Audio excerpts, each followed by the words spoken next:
ceritakan ya, apa itu Mesias ya. Terlebih dahulu saya nggak lupa ya untuk mengingatkan apa arti Tritunggal, karena kebanyakan orang bingung akan Tritunggal ya. Oke, kita harus pikir dulu Tritunggal itu dari mana ya. Pertama kita harus pahami dulu arti kata-kata kita. Nah ini adalah Yahweh ya, pertama kali satu ayat aja yang menggunakan kata-kata kita. Beda dengan Al-Quran, ada kata-kata kami ya. Kami di situ Islam itu adalah Allah, Muhammad, dan Jibril kan. Kalau di Alkitab ini hanya perkatakan kata-kata kita itu hanya sekali saja pada penciptaan Adam dan Hawa. Marilah kita menciptakan manusia menurut serupa gambar kita. Ya kita ini adalah bahasa Indonesianya adalah satu golongan ya. Beda dengan kami itu beda golongan. Jadi Allah sama Muhammad sama Jibril beda golongan, berbeda ya, bukan dari satu kesatuan atau esa ya. Nah, kalau kita ini adalah satu kesatuan. Contoh kalau kamu punya pacar, kamu datang ke restoran, kamu datang sama siapa? Oh, sama kita gitu loh. Jadi orang-orang sana bisa tahu arti kita itu adalah saling memiliki atau satu kesatuan ya, atau satu keluarga lah. Nah, jadi satu golongan ya. Jadi kalau kita lihat menurut diagram ini ya Allah ini ganti aja Yahweh ya. Nah, Bapaknya adalah tubuh roh. Loh, kok ada tubuh roh? Karena bagi Kristen itu beda dengan Al-Quran. Al-Quran itu adalah zat, tapi di ayat-ayat lain dan hadisnya mengatakan dia punya wajah, punya tangan, punya kaki, tapi kanan semua kan. Tapi Alkitabnya ini juga punya tubuh roh. Buktinya apa? Pada waktu Adam melakukan dosa ya, akan buah ara itu ya, dia merasa telanjang, ketakutan, malu. Harus dia tahu mendengar suara langkah kaki Yahweh ya di Taman Eden. Itu menandakan apa? Yahweh berjalan di Taman Eden itu. Dan Adam pun mendengar ya, dan takut dan malu. Nah, itu buktinya kalau dia punya kaki ya. Dan Yahweh juga berbicara, itu membuktikan dia punya wajah dan punya mulut ya. Jadi Bapak ini adalah tubuh roh ya. Ada kaki, ada tangan ya. Dan Yesus itu adalah jiwa dan pikiran. Firman. Nah, firman itu adalah perkataan yang keluar dari mulut Yahweh, itu adalah firman. Semua perkataan itu nggak ada yang sia-sia bagi Yahweh itu, bagi Tuhan itu. Itu adalah yang keluar itu mesti firman.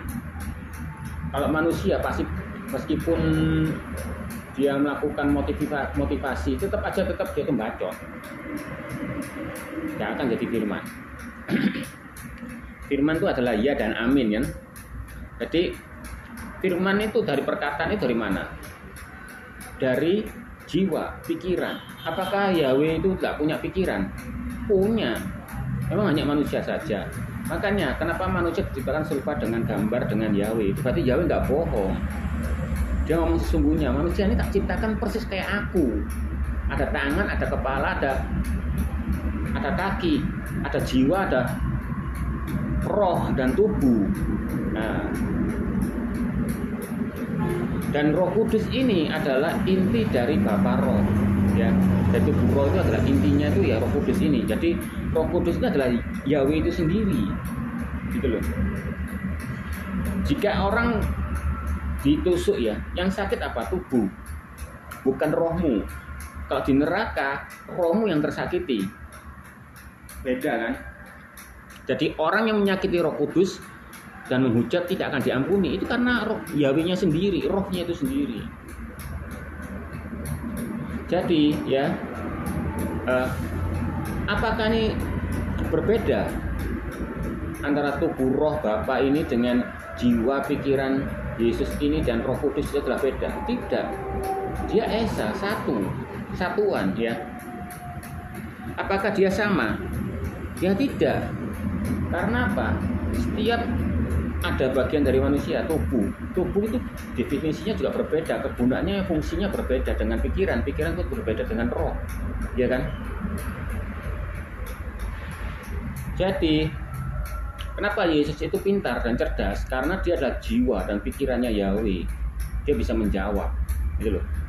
Nah, apakah Yesus itu inkarnasi ada tubuh rohnya? Enggak. Karena Yahweh mengatakan bahwa bumi adalah tumpuan kakinya. Apakah dia bohong? Ya enggak. Berarti dia menandakan dia besar. Beda dengan Allah, Al-Quran. Singgasananya di laut. Berarti hanya sebesar, bahkan ada Al-Quran juga mengatakan bahwa awan adalah atap dari Yahweh itu, dari Allah itu sendiri, ya kan?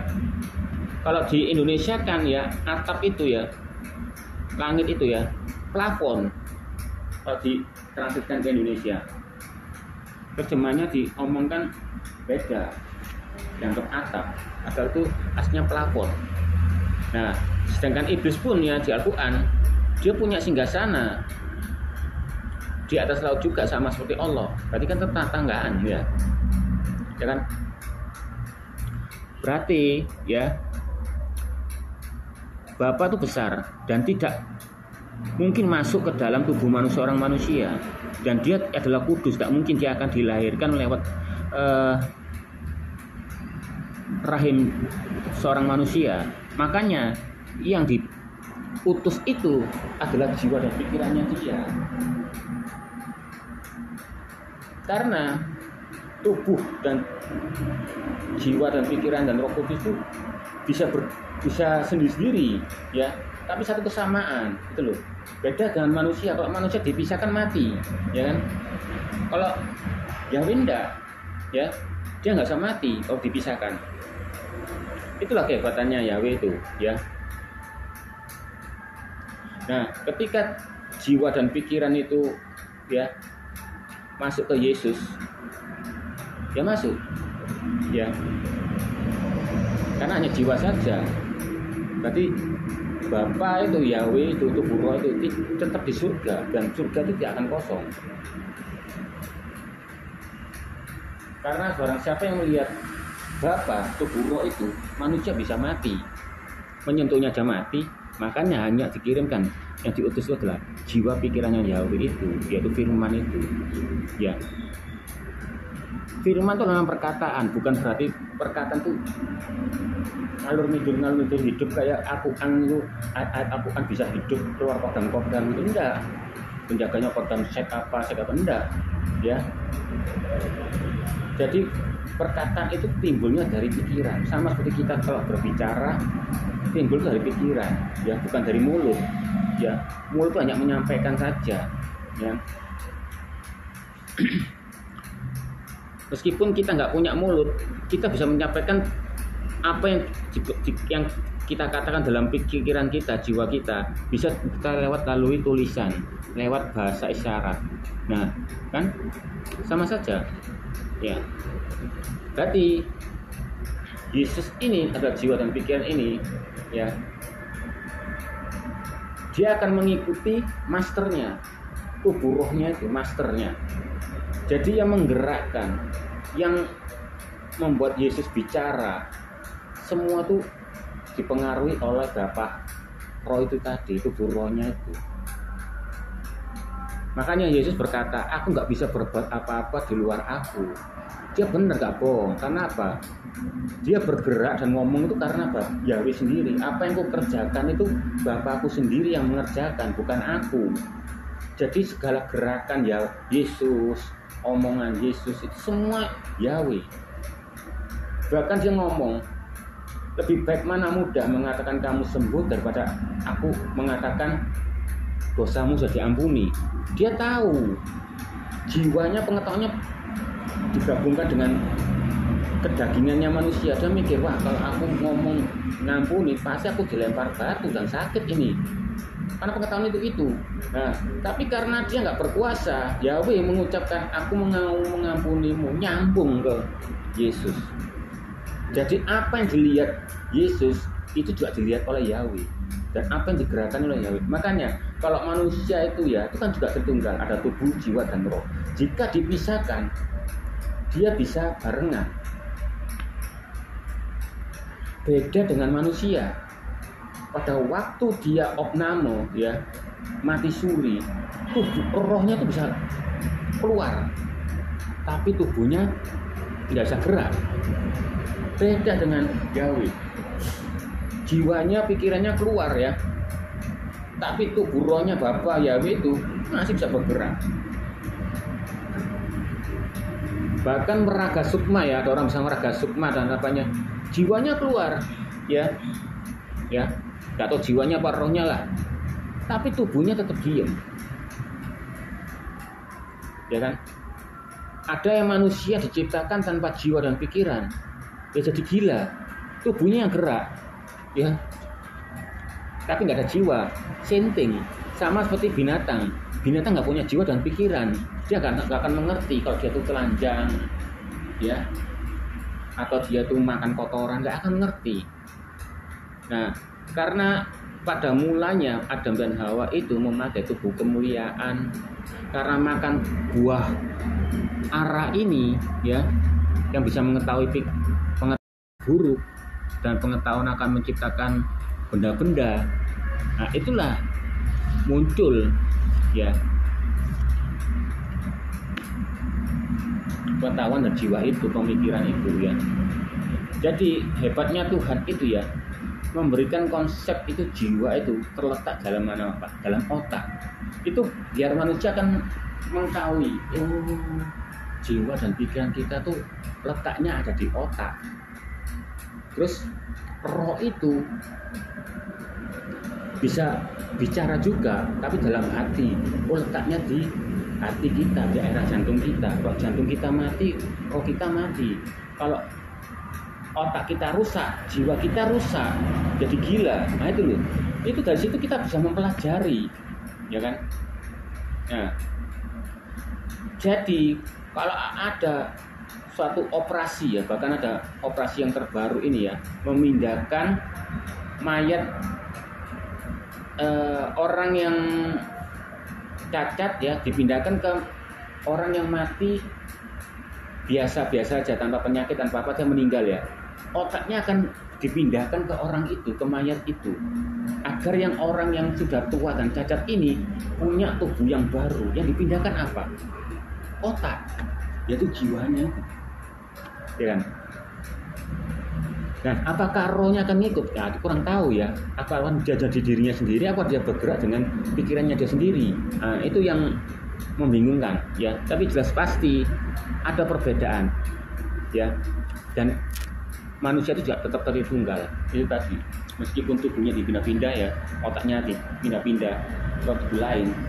Nah, itu berarti bisa memindahkan. Nah, itulah Yesus adalah jiwa dan pikiran. Nah, itu masuk ke dalam otak Yesus itu tadi, ya kan? Dan Yesus punya Roh Kudus. Jadi genap kan, ada tubuh daging, Roh Kudus yaitu Roh Yahweh Bapa sendiri, ya. Tapi anaknya itu Yesus itu ada jiwa dan pikirannya, tapi tubuh rohnya ada di surga, ya kan? Sama waktu operasi itu, pada waktu orang cacat ya, dipindahkan ke mayat yang sudah meninggal tapi masih sehat ya, dalam keadaan matinya sehat, itu dipindahkan otaknya, ya, otaknya.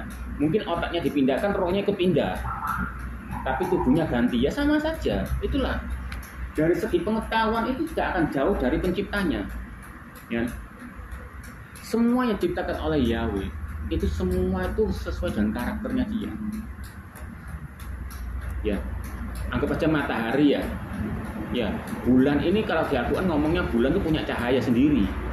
Kalau kita ketahui dari sains itu matahari itu dari pantulan, bulan itu dari pantulan cahaya matahari. Sama, ibaratnya Yesus itu ya, ini ibarat loh, biar kamu mudah memahami. Yesus anggap aja bulan, ya Bapa itu Yahweh, Roh Tubuh Roh itu adalah matahari. Nah, cahayanya bulan itu dari mana asalnya? Dari matahari itu sendiri. Itu. Jadi tidak akan pernah jauh ya. Bintang-bintang pun juga pada Al-Quran mengatakan punya cahaya sendiri, ya. Anggap aja bintang itu adalah Roh Kudus yang ada di mana-mana, ya. Jadi roh yang ada di mana-mana bukan Yesus bagiannya, itu adalah Roh Kudus. Inti tubuh rohnya itu Yahweh itu sendiri, itu yang bisa mempunyai karakter yang di mana-mana, ya, bisa menyervis hati manusia, ya ya, hati yang hancur, ya, waktu ke gereja pertama kali, orang tobat pertama kali, murtad pertama kali, yang suka nyimpen dendam, ya, perdukunan dan sebagainya akan mengalami manifestasi itu diservis sama Roh Kudus. Tapi kalau sudah lepas, ya akan seperti biasa, jemaat-jemaat yang biasa, yang tenang biasa. Tapi kalau yang nyimpen dendam itu dibikin jerit atau nangis. Karena apa? Sesuatu yang kamu pendam harus kamu meluapkan. Itu dalam psikologi itu seperti itu. Ya. Ada yang pingsan gitu. Itu adalah menyervis. Sama waktu Yesus pun ya. Ada orang kena penyakit ayan, mendekat langsung jatuh ke belakang itu. Tapi dia sembuh. Nah, itu diservis ya. Servisnya menggunakan kayak gitu. Tidak seperti kayak Muhammad. Ya, pada waktu mau diangkat ke surga, Jibril datang ya, membelah dada Muhammad, dibersihkan ya, organ-organ dalamnya selain terdapat setan-setan dibersihkan dengan air zam-zam. Konyol. Terus dipindahkan ke baskom yang emas yang berisikan keimanan. Loh, iman itu timbul dari kita sendiri. Ya, bukan dari bantuan baskom emas. Itu loh yang membedakan kan. Nah, Roh Kudus ini juga lah pencipta. Pada waktu tanah hembusi nafas, itu Roh Kudus yang melakukan, kan timbullah kehidupan. Jadi nyawa kita itu juga termasuk dari hasil dari Roh Kudus itu. Makanya kita itu disebut anak-anak Tuhan sebenarnya. Dan anak-anak Tuhan itu akan resmi jika menyembah Tuhan yang benar dengan cara yang benar. Bukan Tuhan benar toh, tapi juga caranya menyembah Tuhan yang benar. Nah, kalau kamu tidak menyembah Tuhan yang benar dan cara yang benar, kamu bukan anak Tuhan, anak setan. Ya. Sebenarnya kita itu anak Tuhan. Karena Bapa, kenapa dibilang Bapa? Dia itu punya sifat kebapaan yang luar biasa, Yahweh. Dia ingin semuanya diciptakannya itu menyebut dia itu Bapa. Intim dengan dia, gitu loh. Bahkan waktu di Ayub ya, ayatnya Ayub ya, iblis jalan ya, terbang ya. Terus tanya, kamu habis dari mana? Saya habis jalan-jalan menelusuri bumi ya. Di situ ada anak-anak Tuhan lagi menyembah. Itu bukan orang yang masuk surga, itu bukan. Itu adalah malaikatnya sendiri. Bayangkan, malaikat sendiri pun loh sama dipanggil Bapa tuh anak Tuhan. Bukan kacung, bukan budak. Nah, karena hukum Taurat lah manusia kan jatuh ke dalam dosa, jadi hukum Taurat ini menyebabkan manusia menjadi hamba Tuhan, budak baru. Tapi karena adanya Yesus, kita menjadi anak, diangkat itu. Dan perjanjian-perjanjian ini sudah dijanjikan oleh Yahweh ya pada zaman Abraham ya sama Ishak lewat sunat. Jadi sunat itu bukan penebus dosa. Sunat itu adalah penggenapan janji ya kepada orang Yahweh, pada Israel. Loh, berarti hanya Israel aja yang enak, yang akan menikmati janji. Jadi sunatnya orang yang di Indonesia dan negara-negara lain adalah kesia-siaan. Enggak. Sunat itu sudah dilakukan oleh Yesus. Jadi Yesus itu mewakili kita untuk bersunat. Bukan sunat secara lahiriah, tapi juga jasmani. Jasmani itu sunat jasmani, yang lahiriah itu apa? Sunat hati. Ya. Tapi tetap kita juga harus melakukan sunat hati juga. Pada waktu kita minta ampun, dosa tertebus, kita harus melakukan sunat hati. Ini, yaitu menjaga hati kita dari hal-hal yang berdosa. Jadi perjanjian itu tidak akan sia-sia karena sudah dilakukan atau diwakili oleh Yesus. Jadi kamu mau sunat nggak sunat terbebas karena kamu bukan orang keturunan Israel. Tapi yang kita ambil hebatnya Yahweh itu sunat itu juga termasuk kebersihan. Dia nggak melakukan hal yang sia-sia. Jadi kalau kamu mau sunat untuk kesehatan ya apa-apa, gitu. Makanya Muhammad tuh tahu arti dari sunat itu, makanya dia nggak sunat. Tapi dia pinternya membelokkan ajaran itu kearahkan ke agamanya, modifikasinya Muhammad Israel, Muhammad ini, Islam ini, pagan ini diarahkan. Dan dia ya, saking pusingnya dia mencontek firman Taurat ini ya, biar seolah-olah Islamnya dimodifikasi dari pagan ini, seolah-olah dari usul-usulnya dari Taurat, dia dibelokkan lah, dimasukkan ayat-ayat itu seolah-olah itu Islam itu adalah bagian dari Taurat, dan Taurat itu adalah bagian dari Islam. Dia membelokkan itu.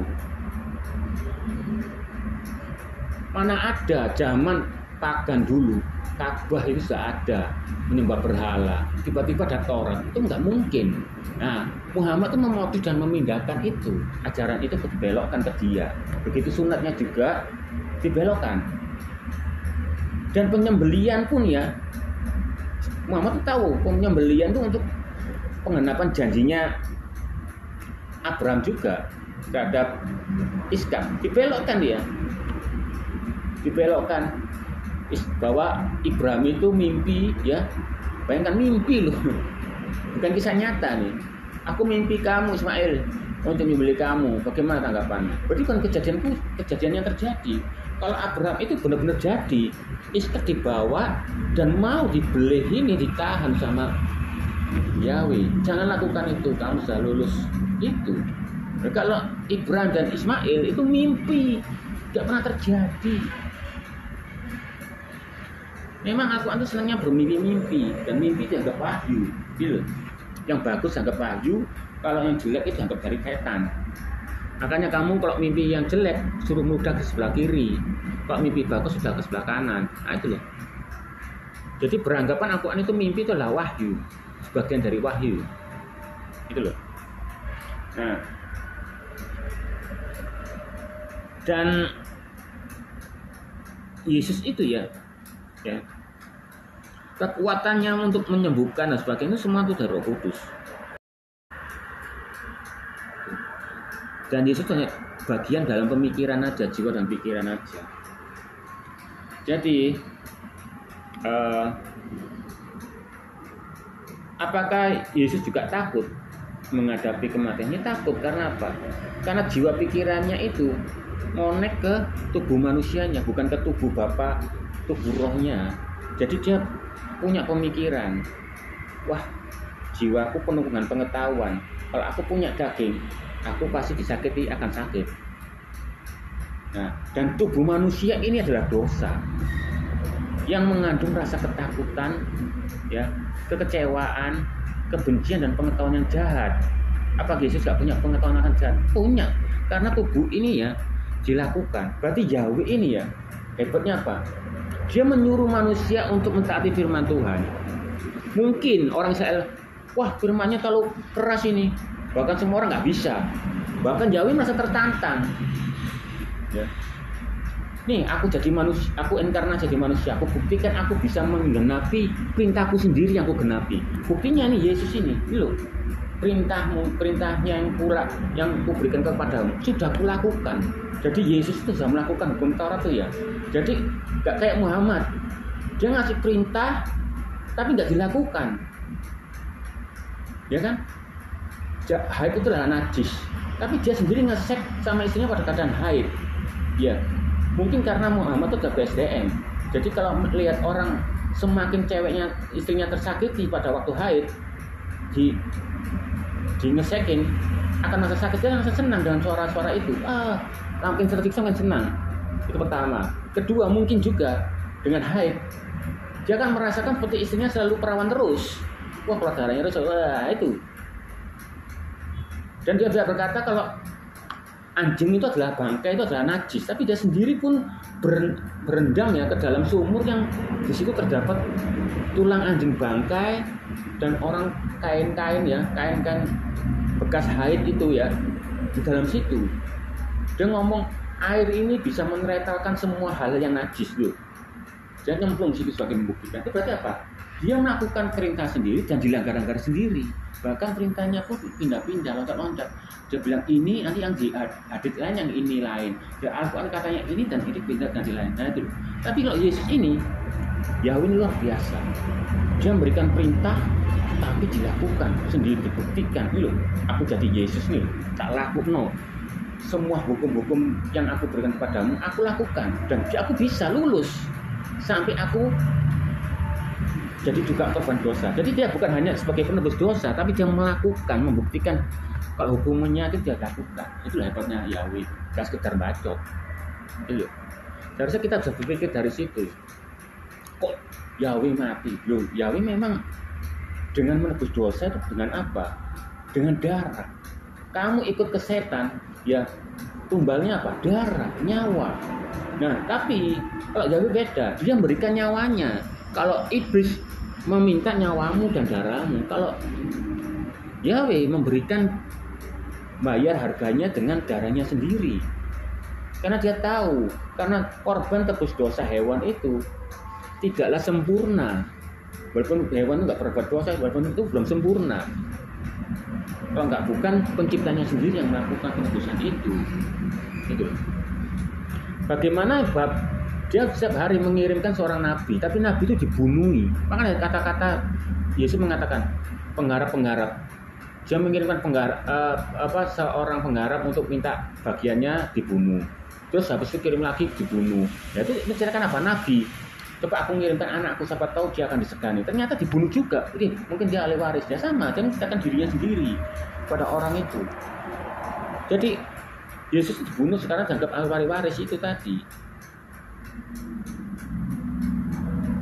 Jadi waktu dibunuh itu ya itu juga penggenapan akan tebus dosa. Karena Yesus itu Yahweh itu hebatnya apa? Dia tidak akan lepas dari hukum yang dia ciptakan sendiri atau sebuah korban bakaran itu, bahwa korban itu harus jantan. Yesus jantan dan tidak bercacat. Yesus tidak bercacat.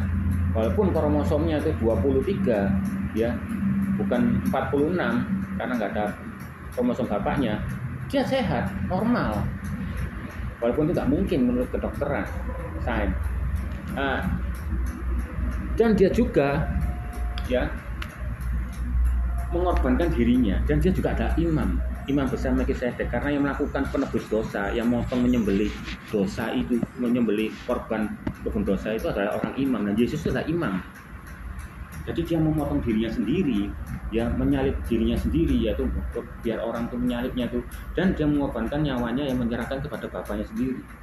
Nah, begitu waktu itu tercurahkan ya, ternyata ada orang Barat, orang yang sudah tua, Anda bisa lihat sendiri YouTube ya, dia dapat mimpi untuk menggali di bawah Golgota, di tempat Yesus disalibkan. Di sana ditemukan tabut perjanjian dan darahnya netes. Itu benar, karena korban tebus dosa di Mesbah itu akan resmi jika darah korban tebus dosa itu dipercikan juga ke tabut. Daging dan lemaknya dibakar, tapi darahnya dipercikan ke tabut perjanjian. Dan darahnya tabut perjanjian sudah terpercik oleh darah Yesus itu sendiri. Antik kan? Dan tabut perjanjian ditemukan pada tahun 1982. Dan orang yang menemukannya itu sampai sekarang hilang, bahkan mayatnya nggak ditemukan. Siapa yang membunuhnya? Ya kurang tahu. Apakah orang Israel ya? Karena Israel itu tidak mau mengakui Yesus karena sudah terdoktrin oleh Farisi dan Saduki di zaman itu, ya kan? Bahkan Israel sekarang lagi menunggu seorang Mesias, padahal Mesias sudah turun. Dan waktu itu Israel nanti akan diserbu 7 negara dan tetap bertahan dan kuat, dan akhirnya antikris itu akan mengadakan perdamaian antara Israel dengan Islam, tapi ditipu, ya, sama seperti Palestina ini. Israel berperang dengan Mesir ya, tidak ada kalah yang tidak menang. Palestina cepat-cepat ngeklaim ke PBB ya, ini negaraku. Makanya status di Wikipedia Palestina disengketa. Yang berperang Israel sama antara Mesir, tiba-tiba Palestina datang, Palestina itu orang Arab datang cepat-cepat ingin ngeklaim. Sama seperti zamannya Soekarno itu juga. Pada waktu Jepang kena bom atom, Soekarno dan teman-temannya tahu, ternyata Jepang ini sudah kalah kena bom atom. Cepat-cepat kita ke PBB untuk klaim kalau ini negara Indonesia. Tadi klaim, akhirnya Belanda dan Jepang tidak akan menjajah lagi karena sudah terdaftar bahwa Indonesia itu terklaim di PBB itu tadi. Sama, Palestina juga melakukan hal itu, tapi akhirnya nggak sah. Makanya di Wikipedia itu sengketa tanahnya itu. Berarti apa? Bahkan di Al-Maidah mengatakan bahwa Allah memberikan tempat tanah suci ini ya Palestina ini kepada Musa. Jangan kamu berbalik melawan musuh, kamu jadi orang rugi. Berarti apa sih? Berperang untuk pertahankan tanah sucinya. Gitu loh. Berarti orang yang membela Palestina itu goblok. Iya goblok. Ibaratnya tuh kayak Palestina tuh orang Madura ke tempat Dayak. Dikasih tempat nggak enak, makin banyak ingin menguasai. Apakah Filistin sama Palestina sama? Beda. Palestina itu orang Arab. Filistin itu kalau berperang ya helmnya tuh kayak ada sapunya. Itu orang mana? Orang Yunani, orang daratan Eropa. Tubuhnya besar-besar, nggak ceking-ceking kayak Arab. Dan rajin kerja, nggak seperti Arab males. Gitu loh. Saking kuatnya, besarnya, sampai ada keturunan raksasa juga dia. Gede-gede. Tapi sayangnya umurnya pendek. Karena apa? Dia suka kawin sedara. Dan sekarang Filistin itu ya Kanaan itu sudah punah di zaman Babilonia. Sudah ada keturunannya lagi. Dan Arab itu bukanlah orang pribumi, dia itu pendatang. Palestina itu orang pendatang. Jadi Palestina itu kayak orang Madura. Dia tetap Indonesia. Tapi gitu itu. Dan makanya itu, jadi ketritunggalan ini tidak perlu dipusingkan ya. Ini sebetulnya mudah, cuma orang Muslim ini sebetulnya tahu, cuma nggak mau, dia tuh menolaknya. Gitu. Padahal ya, bentar ya. Oke, kita lihat ya, nubuatan tentang Mesias ya. Di Mika 5 ayat 1 mengatakan ya, hai Betlehem Efratah, hai yang terkecil di antara kaum-kaum Yehuda, daripadamu akan bangkit bagiku seorang yang akan memberitakan Israel yang permulaan sudah sejak berbakalah sejak dahulu. Ini menceritakan nubuatnya ya di Mika ini, Tauratnya. Betlehem ya. Betlehem itu adalah artinya adalah rumah roti. Jika rumah roti ini dinumerikin ya di Bible Code ya, artinya tuh 888 jumlahnya itu. Sama seperti Yesus, Yesua Masya itu 888. Sama. Semua Alkitabnya menceritakan Yesus semua, bukan menceritakan Muhammad. Hanya menceritakan tujuannya Yesus ini loh, sebagai penebus dosa ya. Makanya Taurat dan Perjanjian Baru itu terciptakan hanya untuk apa? Yesus. Ketika Yesus sudah lahir, sudah selesai dan finish, tamat, tidak ada nabi-nabi lain. Gitu loh. Ya sudah selesai. Jadi nabi setelah Yesus adalah nabi palsu. Makanya semenjak itu Yahweh tidak mengirimkan nabi-nabi lagi. Jadi dia sudah menyerahkan semuanya kepada lewat pernyataan dirinya dia sebagai manusia. Kamu percaya nggak mau ya sudah, aku sudah nyetop ngirim nabi-nabi lagi yang sudah kau bunuh-bunuh berkali-kali. Ini ada yang terakhir, percaya nggak percaya urusanmu. Itu ya makan itu. Moro-moro muncul Muhammad. Wong Yesus aja nggak lahir di Nazaret aja dianggap bukan nabi. Yang di Nazaret aja nggak dianggap nabi. Soalnya apa? Orang lahir dari Nazaret itu berarti bukan nabi karena di luar Israel. Apalagi di luar banget Arab, tambah ngaya. Bahkan di Islam pun nabinya 124, tapi dihilangin seolah jadi 25. Karena apa? Ini akan menjadi kontradiksi. Kalau nabinya Islam 124, posisinya Muhammad di posisi yang kemana? Katanya di Al-Quran ada Nabi Khidir, tapi di 25 itu nggak ada Nabi Khidir. Di Al-Quran ada, tapi nggak ada artinya Nabi Khidir. Berarti kalau ada Nabi Khidir yang ketemu Musa, berarti urutannya tuh ya Muhammad urutannya ke-26. Kalau Nabi Khidir masih hidup, ya katanya masih hidup kan, kemungkinan Nabi Khidir adalah Nabi yang terakhir. Kan Muhammad mati, Muhammad 25, Nabi Khidir masih hidup, berarti kan 26. Kalau di Alkitab Yesus hidup sampai sekarang, berarti zat paling terakhir daripada yang terakhir karena dia hidup.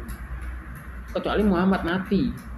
Kalau misalnya ikutannya agama Islam 25, berarti masih Khidir masih hidup, berarti 26 Khidir berarti nabi yang terakhir. Kan konyol. Ini digenapkan oleh di Matius ya. Yesus dilahirkan di Bethlehem, bisa tergenapkan. Semua tergenapkan semua, nggak kayak Al-Quran bahwa ya apa Allah akan mengutuki Israel jadi babi, jadi monyet. Mana nggak ada terjadi kok. Bahkan ngomong biawak itu dari kutukannya Allah dari Bani Israel. Mana?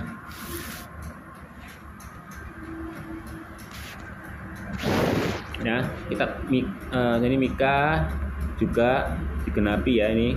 Dan nubuatan lagi Yesaya ya. Ini dia dihina dan dihindari orang ya.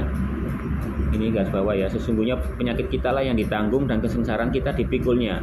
Ini Yesaya nih Taurat nih. Padahal kita mengira dia kena tulah, dipukul dan ditindas oleh Allah, oleh Yahweh. Berarti ya, ini siapa? Yesus. Penyakit kita ditanggung, kesengsaraan kita dipikulnya. Bahkan Yesus dianggap seperti orang yang kena tulah, dipukul dan ditindas oleh Yahweh. Padahal enggak. Dia tertikam oleh karena pemberontakan kita. Karena manusia kita memberontak pada awal mula Adam dan Hawa itu tadi. Dia diremukkan oleh karena kejahatan kita. Ganjaran kita mendatangkan keselamatan bagi kita. Ditipukan kepadanya oleh bilur-bilurnya kita menjadi sembuh. Jadi bilur-bilur itu ada lambungnya itu, darahnya itu ya, yang tercurahkan itu akan menguduskan kita. Ya, sama seperti darah yang terpecahkan di tabut perjanjian ya, menguduskan, mentahirkan kita dan menyembuhkan kita. Gitu loh. Tuhan telah menimpakan kepadanya kejahatan kita sekalian ya, kejahatan untuk kita loh, ditumpahkan ke Yesus itu tadi. Dia dianiaya, tapi dia membiarkan dirinya ditindas dan tidak membuka mulutnya seperti anak domba yang dalam pembantaian. Tuh, pada waktu Yesus mau dibantai, dia tidak membuka mulutnya untuk ngomong. Bahkan dia kenapa mau diam aja terus? Pontius Pilatus ngomong gitu. Bahkan ditampar pun dia nggak menjawab. Tebak siapa? Dia bisa tahu siapa dia yang menampar dia, karena waktu kita lihat dalam kehidupan Yesus sehari-hari ya, dia menyangka dia itu Tuhan, mengatakan dia mengampuni. Yesus tahu dalam hati mereka. Berarti dia sudah tahu, cuma dia menurut perjanjian dia tidak akan membuka mulutnya, dia tidak akan melawan, dia diam aja. Sampai Pontius Pilatus ngomong, kamu kenapa diam aja? Kamu tidak tahu aku ini berhak bisa punya kuasa untuk membebaskan kamu. Kamu nggak punya kuasa untuk apa? Kalau tidak Yahweh yang memberikan. Jadi apa? Yahweh dipakai, Pontius Pilatus dipakai Yahweh. Sama seperti Yudas Iskariot pengkhianat itu.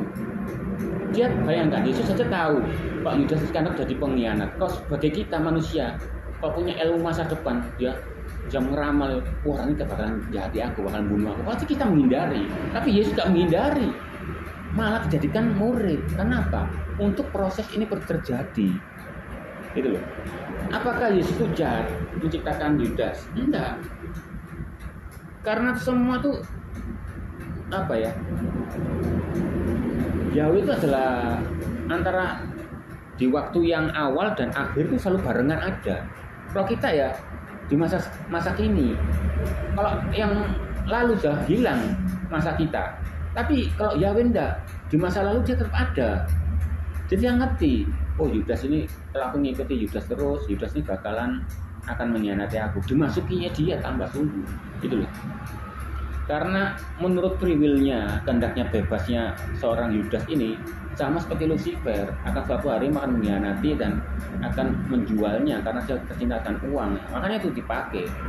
Jadi dia tuh apa ya? Mungkin menurut logika aku ya. Kalau Yahweh adalah timeline ya antara masa kini masa depan. Dan coba ya, aku nyoba jadi inkarnasi seorang Maria. Nanti dia ngikuti. Aku mau ngajak orang ini nanti gimana ya murid ini. Oh gini. Nah dia tuh tahu. Oh nih cocok. Nah, dia tuh mencoba gitu loh. Seolah-olah tuh dia tuh Yahweh itu di masa depan. Jadi dia nyoba. Aku nyoba ngangkat Petrus jadi murid itu jadi apa orangnya. Oh orangnya bakal gini akhirnya. Coba dia lihat, oh seorang Yudas suka cinta uang, coba aku ikuti jadi murid dari mana?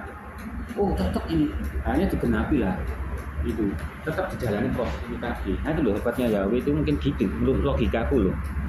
Seandainya kalau kamu punya kekuatan ya, ya bisa hidup di masa sekarang, masa depan dan masa lampau. Pasti kamu bisa mencoba-coba. Aku ini enaknya apa ya? Aku pasti aku pengen jadi angkatan lagi. Kita lihat angkatan, langsung lihat masa depannya. Lu angkatan kok aku hidupku tambah enak ya. Coba aku lihat jadi polisi. Oh ini enak ya. Jadi kamu hidup di masa sekarang langsung itu akan mengikuti jalurnya yang ke masa depan. Itulah mungkin seperti itu. Memang kita nggak bisa menerka kehebatan Tuhan, tapi setiap logika yang kita ciptakan ini, yang kita ambil dan kita curi dari buah ara itu, kita membuat kita tuh serupa seperti Yahweh, ya.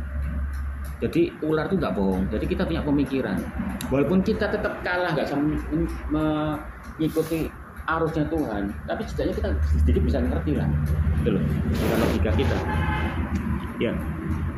Dia nggak buka mulutnya, sungguh ia terputus dari negeri orang hidup, ya, karena pemberontakan umatku, ya. Dia terputus dari orang hidup karena pemberontakan umatku ini umatnya Yahweh ya, tapi kena tulah, tapi yang nyanggung Yesus, yaitu dia sendiri gitu loh. Dia telah menyerahkan nyawanya dalam maut dan karena ia terhitung di antara pemberontakan sehingga sekalipun ia menanggung dosa, ya, banyak orang dan berdoa untuk pemberontakan itu. Bahkan banyak saya ini ya, Yesaya 53 ini ya, tetap sesungguh penyakit kita yang tanggungnya, kesengsaraan kita tanggungnya ya, kehendak Tuhan yang terlaksana olehnya. Ia telah menyerahkan nyawanya ke dalam maut dan karena ia terhitung di antara pemberontak sekalipun ia menanggung pemberontakan ya. Ada yang juga mengatakan ini dia diberikan anggur asam ini ya.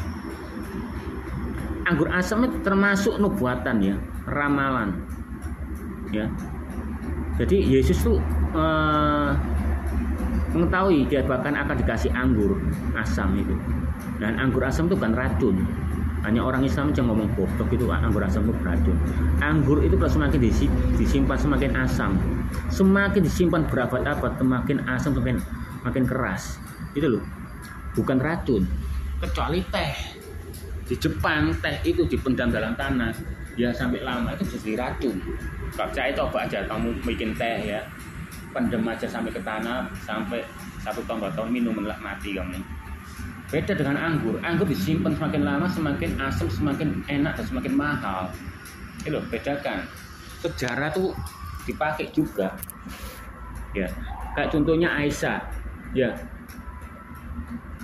Muhammad ya membawa Aisyah 9 tahun di dalam kamarnya. Pada waktu itu Aisyah membawa boneka. Nah kita harus belajar sejarahnya dulu. Di Arab kalau anak kecil main boneka sebelum akil balik itu halal. Kalau di Arab ada wanita ya, anak kecil main boneka tapi sudah akil balik main boneka itu haram. Berarti menandakan apa? Aisyah itu belum akil balik. Loh kok sudah digauli? Tapi di hadis berikutnya ngomong Aisyah sudah akil balik. Kok dilihat hadisnya lagi yang lainnya, dia ngomong Aisyahnya gini. Katanya aku 9 tahun dan aku sudah akil balik. Katanya siapa? Muhammad itu penipu. Kamu 9 tahun sudah akil balik, padahal dia masih main boneka. Berarti menandakan Aisyah masih belum haid. Gitu, masih bocah. Bahkan di hadits yang lain mengatakan waktu umur 9 tahun waktu dia dibawa ya, dia nggak ngomong digauli. Itu kita tidak mengerti, kan digauli kan 9 tahun. Rambut dia sakit-sakitan dan rambutnya rontok. Bayangkan. Tapi Aisyah masuk kuat loh. Umur 9 tahun di ngeseki ya, nggak mati. Kebanyakan ya di Arab ya, kamu bisa lihat sendiri Google itu. Ada kakek-kakek ya suka menggauli 6 tahun dan 9 tahun mati. Pendarahan hebat. Dan Aisyahnya enggak. Aisyahnya hanya kesakitan ya, lama dan rambutnya rontok. Bayangkan kayak gitu tuh. Ya ini juga ini nubuatan ya, dia dianiaya ya. Mereka diludahi, memukul kepalanya, mengolok-ngolok loh. Tergenapkan Matius ya. Sama seperti Yesaya ini ya. Ya, sehingga orang menutup mukanya ya. Ya. Dan dia dianiaya tapi dia membiarkan dirinya ditindas ya. Nah Yesus itu waktu mau dilempari batu dia bukan lari, ngilang. Kalau lari masih kelihatan. Di sini jelas-jelas kata hilang langsung lenyap. Ini loh. Wong bait suci loh, kotak gini. Moro-moro Yesus ngilang loh. Berarti kan ngilang dia. Kenapa? Karena belum waktunya. Itu pertama. Yang kedua, menurut nubuatan, anggap aja ramalan lah. Yesus itu akan bakalnya meninggal melalui kayu salib, korban tebus dosa, dan terkutuklah orang di kayu salib. Apa maksudnya? Jadi Yesus itu, Yahweh itu ya, mengorbankan dirinya, menanggung kutuk itu menjadi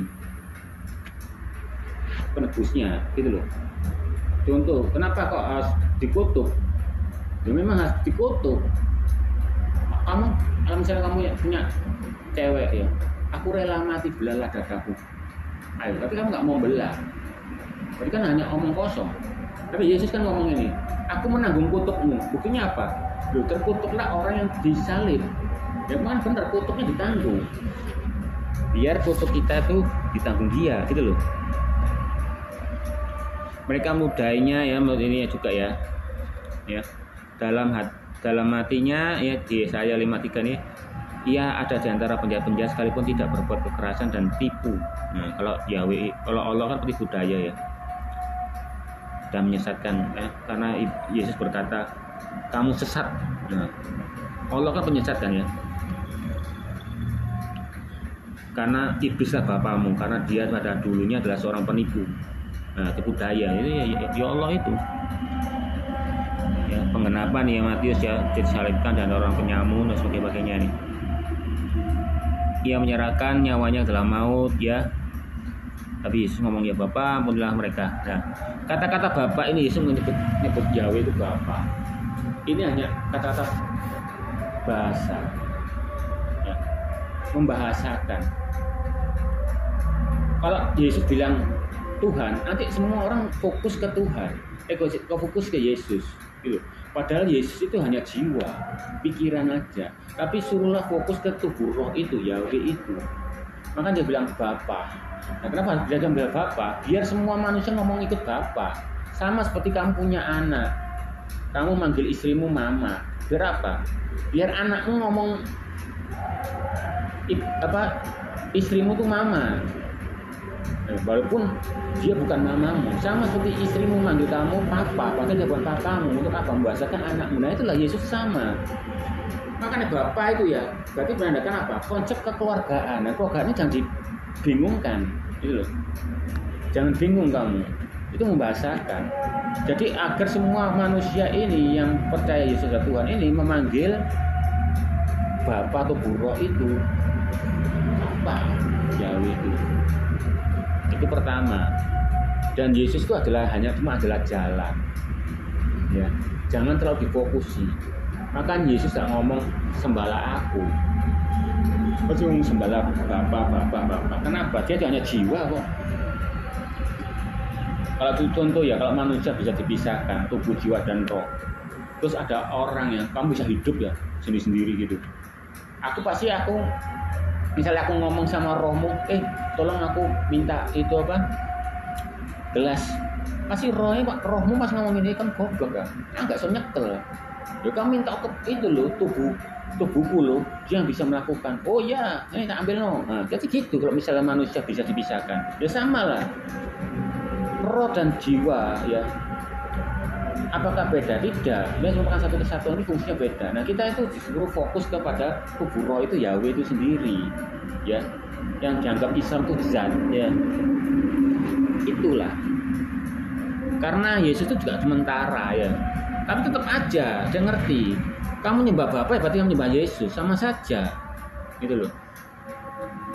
Makanya Yesus ngomong mintalah pada Bapa, ya. Dan mintalah dalam menggunakan namaku. Jadi mintalah pada Bapa tapi menggunakan namaku. Di dalam nama Yesus aku telah berdoa. Nah itu loh, itu saja di jalan itu sama orang siapa yang pakai namaku, aku akan mengabulkannya. Tapi tetap kalau masuk akal permintaanmu, kamu mengenakkan dirimu sendiri ya, dan merugikan kamu juga ya, Bapak nggak akan mau. Maka Bapak adalah Bapak yang baik itu loh.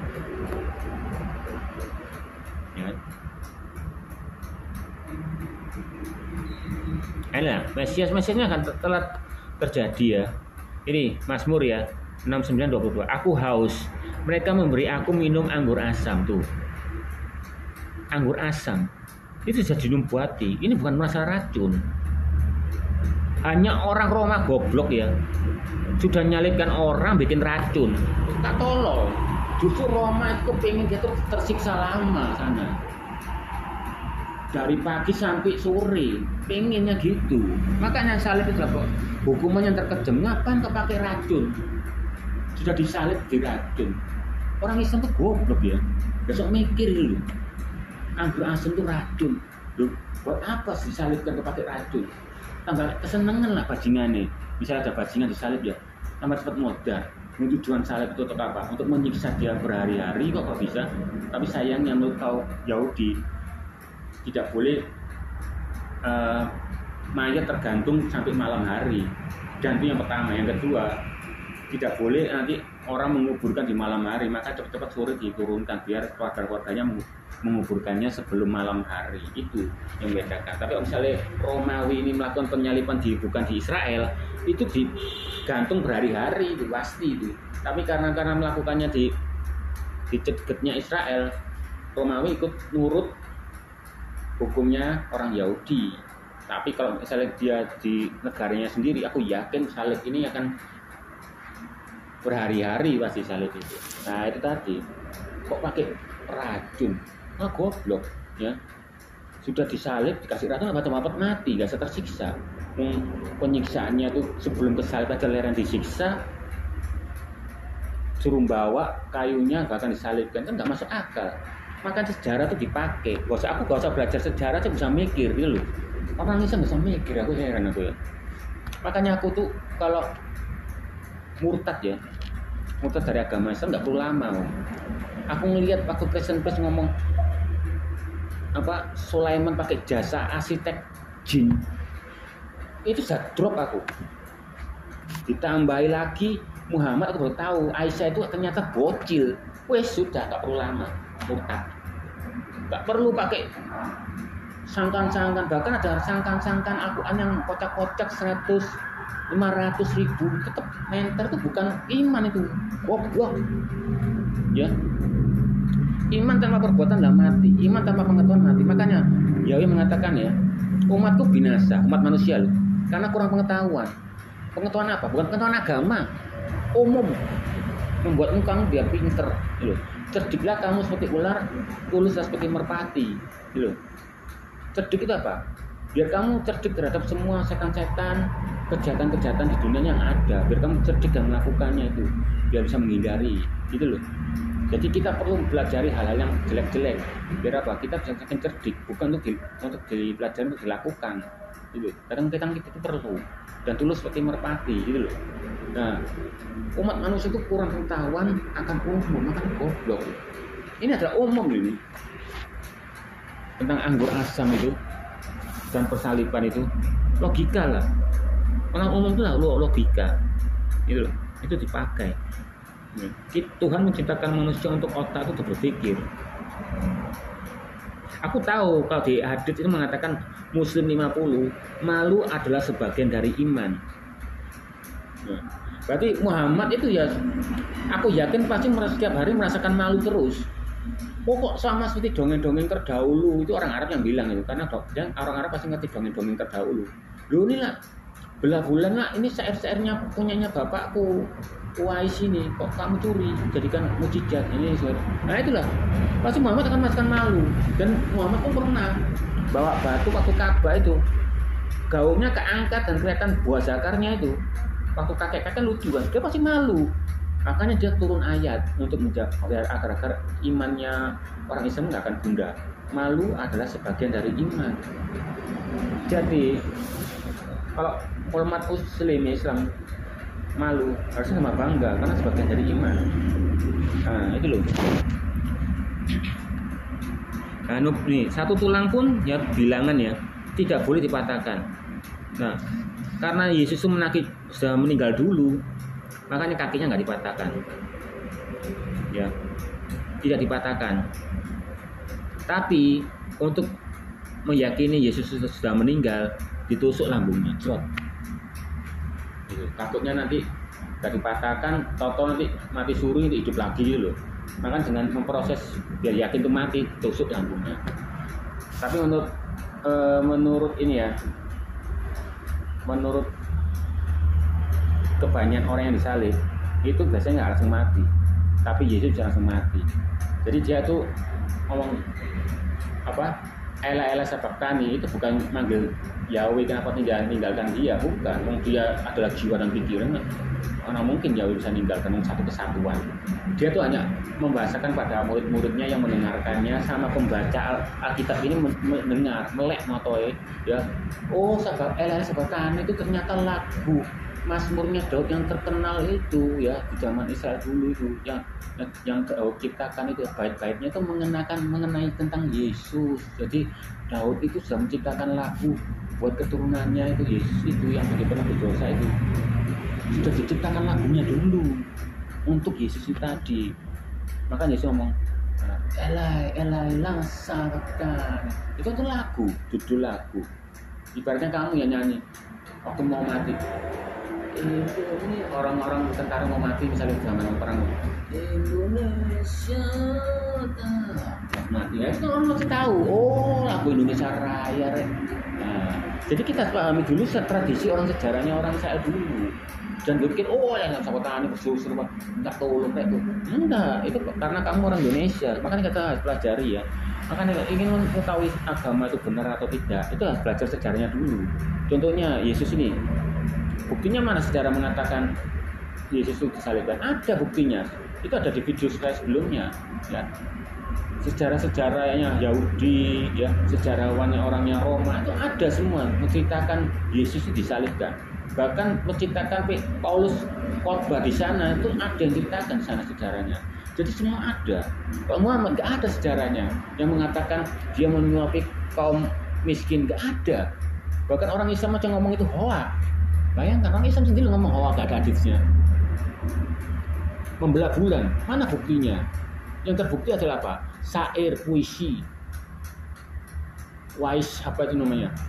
Bahkan anaknya Muhammad tuh ya membacakan membelah bulan itu ya, itu. Langsung anaknya yang punya penyair ngomong gini, oh itu yang kamu curi dari bapakmu, yang kau masukkan jadi ayat, itu adalah syairnya bapakku, kau curi. Nah itu ada. Nah, itu belajarlah sejarah itu, gitu loh. Apakah Aisyah itu benar digauli umur 9 tahun? Ada sejarahnya, yaitu apa? Keluar dari Al-Quran itu kita lihat sejarahnya, penulisnya yang sejarawan itu terbukti memang Aisyah itu umur 9 tahun. Wong Muhammad aja mati, Aisyah dalam keadaan umur 18 tahun. Ada umat muslim bilang Aisyah itu umur 19 tahun. Nah konyol. Makanya ingin tahu agama Kristen itu benar, Islam nggak benar, kita pelajari dulu sejarahnya.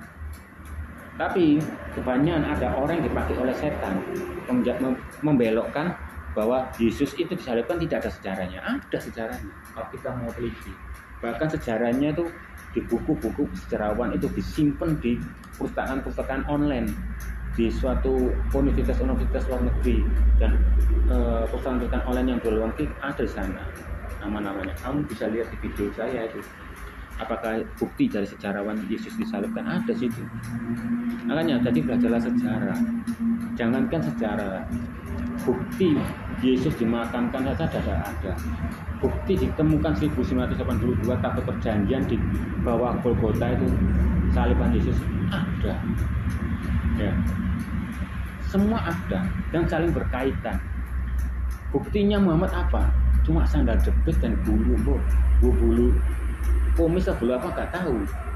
Ya. Apa kegunaannya? Gak ada gunanya. Ya. Kegunaannya darah ditemukan tabut perjanjian itu apa? Yaitu membuktikan bahwa Yahweh itu pada umat manusia ini loh, korban tebus dosaku melalui inkarnasi manusia ya.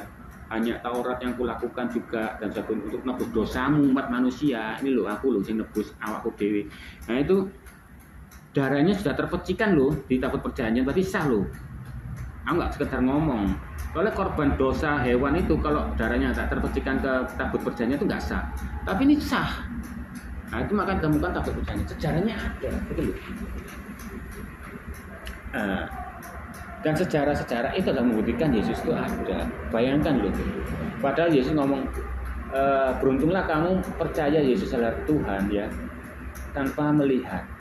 Kamu sudah enak loh hidup zaman sekarang, bisa melihat bukti-buktinya, sejarah-sejarahnya Yesus ada. Kalau nggak percaya Yesus adalah Tuhan itu kebangetan. Bahkan sejarawan menulis Yesus disalibkan ada. Bukti-bukti dari tabut perjanjian ditemukan 1982 ada. Kromosomnya Yesus ada 23 ada. Semua ada. Ya. Bahkan di Al-Quran ngomong Firaun itu diselamatkan sama Allah waktu mau tenggelam oleh laut. Tidak terbukti. Tapi yang terbukti apa? Di laut merah kematian. Bahwa itu adalah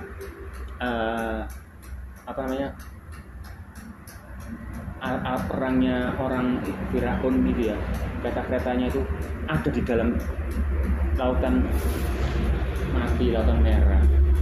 Berarti menandakan Firaun itu tidak diselamatkan oleh Allah. Al-Quran itu bohong. Dan itu makanya itu ada di situ. Semua ada sejarahnya, betul.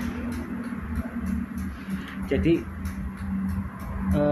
Yahweh itu menjaga firman-Nya. Bahkan tabut perjanjian yang dicuri oleh Roma disembunyikan ke bawah penyaliban Yesus bisa diketemukan. Berarti apa? Menjaganya sampai tidak rusak. Beda dengan Al-Quran. Ayatnya aja dimakan kambing, dimakan tikus. Yang satu ngomong kambing, yang satu lagi ada dimakan tikus. Jadi ayat berapa yang hilang? Ditambah ada ayat-ayat setan dibawa terbang sama burung bangau. Loh, berapa banyak? Ya. Yahweh menjaganya, ya. Bahkan setiap perkataannya mengandung numerik. Aku adalah Alfa Omega, aku adalah, itu dinomerikin ya di Bible Code itu 87. Alfa itu ya menurut sains ya, menurut sains sama numerik itu 1. Omega menurut sains itu 800, menurut numerik juga 800. Total 888 sama numeriknya Yesus. Kalau Yahweh itu numeriknya 77, kalau iblis itu numeriknya 666. Luar biasa enggak? Ada ayat-ayat yang mengatakan juga yang berhubungan dengan 888. Bethlehem, rumah roti, numeriknya 888. Semua itu bertujuan kepada Yesus semua. Jadi tiba-tiba orang Muslim, loh nih di Mazmur ada yang termanis, di Indonesiain Muhammad, wah tolol. Misalnya ini ada Agung di sini ya, Ibraninya apa lain ya, terus di Indonesia jadi Agung, berarti Agung masuk di Alkitab. Gundulmu, tak konyol kan? Kalau kita ketahui ya Muhammad itu namanya ya aslinya ini ya, tak beritahu ya. Katim ya, Katim bin Kilab. Katim bin Kilab. Makanya dengan bin Kilab ini adalah nama keluarganya yang disebut putra anjing. Tuh, putra anjing ya tuh. Ada yang mengatakan itu kutem. Kutem itu artinya kotoran. Jadi kotoran anjing. Nah, Ibnu Kilab adalah nama keluarga, putra anjing. Makanya karena namanya jelek, dia ganti jadi Muhammad. Yang sifatnya yang terkasih dan yang termanis, yang terpuji. Nah itu bukan berarti nama Muhammad itu asli, enggak, palsu. Bahkan Muhammad itu benci dengan bapaknya, ya, karena dia dibuang dan dia pun sendiri pun sama ibu kandungnya nggak disusui. Makanya ada proses penyusuan karena Muhammad itu tidak pernah disusui oleh ibunya. Maaf ya, misalnya contoh ya, artis Betran itu yang diangkat anaknya sama Sarwenda sama Onsu. Dia sampai belani minum susunya Sarwenda. Kalau aku jadi anak angkatnya nggak mau, karena gila nih ya. Apalagi bukan ibu kandungku, apalagi itu besar. Dia minum. Nah seperti itulah Muhammad itu. Kurang kasih sayang dan kurang ASI. Artinya dia apa? Menurunkan proses penyusuan itu. Bahkan sampai istri-istrinya yang disuruh menyusui pada umat-umatnya sama sahabat-sahabatnya. Biar apa? Biar semakin setia sama Muhammad, akan agamanya. Gitu loh. Kalau ada yang mau istrinya juga dinyusui yang lain-lainnya, silakan, nggak apa-apa, saling ganti menyusui. Bahkan di hadits juga mengatakan ada kebingungan, oh ini anaknya ini, oh anaknya ini, yang ini rambutnya keriting, ini anaknya ini berarti apa? Itu menandakan bahwa ada proses pertukaran pasangan di zaman Muhammad itu. Jadi saling-saling ganti pasangan. Sama seperti yang dilakukan oleh Gus sama Udin. Dia ketangkep karena pondok pesantrennya suka bertukar-tukar pasangan. Memang di penjara tapi dilepaskan karena apa? Terbukti bahwa Gus Samudin menunjukkan bahwa pasti menunjukkan itu. Keakuan mengajarkan itu, akhirnya dibebaskan. Nah sama, kalau kamu dipukul ya sama suamimu, kalau kamu nggak nurut, kamu dianggap KDRT, tunjukkan aja akuanmu. Ini loh. Jika kalau punya istri nggak nurut, anak nggak nurut, pukul kok. Meskipun permintaanku jahat atau enggak, baik atau benar, tetap harus nurut. Pasti lepas. Gitu loh. Karena Indonesia itu agama Islam ya, maka mayoritasnya, makanya harus lepas. Apalagi di Aceh tambah dilepasi. Bahkan ya Aisyah dan Aisyah loh. Ada orang ngomong, orang minta nafkah lebih ya, itu dipukul. Langsung Muhammad tertawa. Sedangkan di sini wanita sini meminta aku nafkah lebih, langsung otomatis tangan kanannya ajudannya Muhammad mukul Aisyah karena meminta nafkah lebih. Kalau minta nafkah lebih dipukul. Bahkan di hadis mengatakan kalau istri yang sudah ditalak 3 harus cerai, kalau sudah diceraikan meskipun bukan talak 3 ya, cerai itu tidak berhak dinafkahi. Kalau kamu memaksa ya dianggap itu hanya sedekah, tapi kamu nggak berhak untuk menafkahi mantan istrimu dan memberikan warisan. Kalau kamu tetap memaksa memberikan warisan, tetap dianggap sedekah, gitu. Bukan pahala, hanya sedekah. Nah seperti itulah. Itulah perbedaannya. Nah kalau ada orang mengatakan Islam mengatakan, apa kamu mau numpang lewat beri pipi kirimu, jika kamu ditampar pipi kanan. Loh, itulah yang diajarkan oleh Yesus. Cerdiklah seperti ular, tuluslah seperti merpati. Kita cerdik, gitu loh, untuk memahami Alkitab ini. Bukan kamu pukul gitu, enggak. Jika kamu dijati ya, jika dia minta bantuan, ya tolonglah. Itu loh.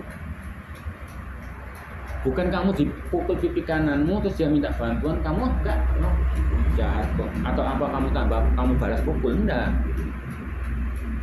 Jadi ibaratnya kalau kamu ditampar pipi kananmu, kalau dia minta pipi kirimu juga minta dipukulin, enggak. Dia minta bantuan atau minta pertolongan, kasihlah pertolongan itu. Gitu loh. Makanya cerdiklah seperti ular, tulus seperti merpati. Bukan ngomong licik seperti ular loh. Cerdik sama licik itu beda, makanya bedakan bahasa Indonesia yang baik dan benar. Karena orang Islam itu bingung antara kita dan kami ya. Nah ini saya jelaskan juga artinya cerdik dan licik. Cerdik itu ya cerdas, tanpa merugikan orang lain, tanpa memanfaatkan orang lain, itu cerdik. Kalau licik ya itu memanfaatkan orang lain ya, merugikan orang lain untuk dirinya sendiri. Kalau cerdik ya tidak memanfaatkan orang lain, tidak menyakiti orang lain, tapi untuk dia sendiri maupun untuk orang lain. Itu bedanya cerdik dan licik. Jadi ular itu termasuk cerdik dan termasuk licik. Jadi beda ya antara cerdik sama licik ya. Dan tulus seperti merpati, yaitu tanpa mengharap imbalan. Karena merpati pun sendiri ya setia. Ketika dia sudah menikah, ya itu aja. Istrinya mati ya, merpati ini nggak kawin lagi. Makanya kalau merpati itu ya terbang, kamu kasihkan pasangannya, dia akan datang. Kalau bukan pasangannya dia nggak mau datang. Kecuali merpati itu jomblo nggak tahu lagi. Nah itulah kita harus pelajari itu. Bukan berarti kamu dikasih pipi kanan, kamu tetap sabar berikan pipi kirimu, pengen. Enggak gitu ceritanya, goblok. Cerdiklah seperti ular, tulus pakai merpati itu menandakan kalau kamu ditampar pipi kanan kamu dijati ya. Tapi orang itu tetap minta tolong, ya tolongan gitu loh. Apalagi tak kamu minta tolong ya, terus kamu tambah balas ya tambah salah. Itu pertama. Padahal kita mengatakan jika kamu berbuat marah ya marah aja, tapi jangan berbuat dosa. Maksudnya apa? Jangan memukul, jangan mengutuki, jangan menyantet dan sebagainya. Ya marah-marah, batin ini kurang ajar, itu wajar. Yesus pun juga marah, ya Yahweh pun juga pernah marah. Tapi kalau Yahweh marah melakukan penghukuman itu wajar karena dia pencipta. Tapi Yesus dia marah hanya bongkar-bongkar aja. Itu apalagi pula itu menggenapi firman Tuhan. Karena nubuatnya memang gitu. Menurut ramalannya bakalan Yesus itu cinta terhadap rumahmu menghanguskan aku. Gitu loh. Katamu cinta karena kamu berkata nih tak dirikan rumah bait suci untuk kamu Yahweh, tapi kamu menjadikan itu barang dagangan, tempat judi dan sebagainya. Karena apa? Yahweh merasa senang waktu aku dibikinkan sama ciptaanku rumah padahal pun aku nggak bisa masuk sana tapi aku senang. Artinya Yahweh terpaut akan senang itu malah dirusak-rusak jadi tempat judi, tempat pasar. Makanya cinta akan rumahmu menghanguskan aku. Jadi Yahweh akan terpaut, akan marah gitu loh. Sama Yesus. Kamu memberikan rumah untuk aku. Aku suka, tapi kamu kok makin kotor. Makanya Yesus marah, gitu loh. Gitu loh. Meskipun Yesus atau Yahweh gak mau tinggal di bait suci itu karena gak cukup atau gak mau tempat situ, tapi cintanya terpaut. Makanya dimanapun hartamu berada, di itu hatimu berada, gitu loh. Berarti Yahweh itu menghargai pemberian umat manusia, walaupun itu bangunan yang miliknya dia, tanah-tanahnya dia yang dibangun, batu-batunya dia. Tapi Yahweh itu menghargai, itu sifat kebapaannya. Kalau Yahweh sombong, misalnya aku jadi Yahweh ya, misalnya aku jadi Tuhan. Kamu tak bagawe no rumah. Oh, apa sih? Wong tanah-tanahku, batu-batuku kan gawe-gawe kayak aku kan goblok kan. Itulah karep-karepmu. Bahwa kon kerja no sampah kayak mau jadi apa nggak ngurus aku tutup buangku kan gitu. Aku misalnya aku jadi Tuhan. Tapi ya enggak diciptakan itu. Dia tak bikinkan bait suci untuk kamu. Ya untuk aku berdoa khusus kamu. Ya seneng. Kok malah jadikan pasar tempat judi dan tempat yang enggak genang-genang, itu makanya marah. Makanya cintakan rumahmu menghanguskan aku. Nah, itu ya perbedaannya kita pelajari. Semua itu sudah dirancangkan. Bahkan ya nabi palsu pun ya. Yesus berkata setelah aku akan ada nabi palsu dan mesias palsu. Mesias palsu itu bukan orang yang hanya mengaku mesias saja ya, tapi yang berkata itu loh mesias itu orangnya ternyata lahir di sana nih gembar-gembor, tapi tidak ada mesiasnya. Itu tidak termasuk mesias palsu. Jadi mesias palsu itu hanya bukan menceritakan ada wujudnya aja, tapi juga ada yang nggak ada wujudnya. Loh mesias itu ternyata lahir di sana, menurut sejarahnya di sini itu palsu. Apalagi yang mengaku akulah mesias nih, itu tak masalah gitu. Nabi-nabi palsu juga ada. Bahkan di Alkitab mengatakan itu ya, nabi palsu itu akan lahir yang suka di padang gurun ya. Siapa yang di padang gurun? Sama. Dan bilik itu apa? Kamar. Bahkan Zuma itu tolol. Bilik itu penjara. Bilik itu kamar. Ya. Tempat penginapan, tempat untuk kita tidur itu bilik ya. Menurut bahasa Indonesianya, kalau kamu nggak percaya ya, bilik itu apa ya? Ini kita lihat ya, bilik.